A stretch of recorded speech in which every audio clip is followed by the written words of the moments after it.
Laju pertumbuhan hotel dan kamar hotel di wilayah Bali Selatan cukup tinggi yang mengakibatkan terjadinya persaingan dalam merebut pangsa pasar. Menghadapi kondisi tersebut, pihak hotel menerapkan strategi jitu, yakni dengan meningkatkan kualitas SDM dan pelayanan.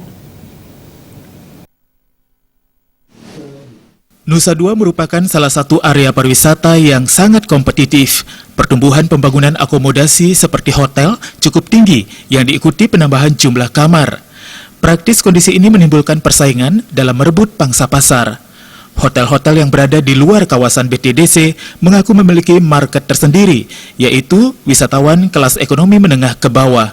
Meski demikian, pihak hotel tetap menerapkan strategi jitu untuk menghadapi persaingan, diantaranya menambah fasilitas, membuat paket-paket khusus, serta meningkatkan skill dan kualitas sumber daya manusia.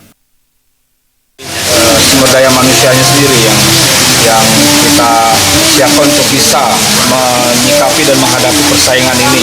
Karena saya rasa letaknya memang di software-nya bukan daripada hardware. Karena kalau kita lihat hotel-hotel hampir sama, mungkin fasilitasnya tidak jauh berbeda. Tapi bagaimana orang-orang yang mengelola dan manajemen sendiri yang berkompetensi di situ, yang profesional dan berdedikasi, itu syarat mutlak untuk menyikapi persaingan saat ini.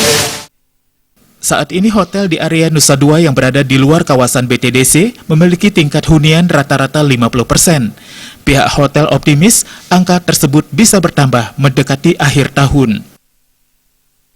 Untuk sekarang kami rata-rata okupansi di atas 57 sampai 60%. Kalau target sampai akhir tahun? Sampai akhir tahun, sampai Desember kami maunya sih Pak sampai 75-80%, Pak. Selain SDM, pihak hotel juga tetap menjaga dan meningkatkan kualitas pelayanan kepada tamu. Darmawan, Bali TV.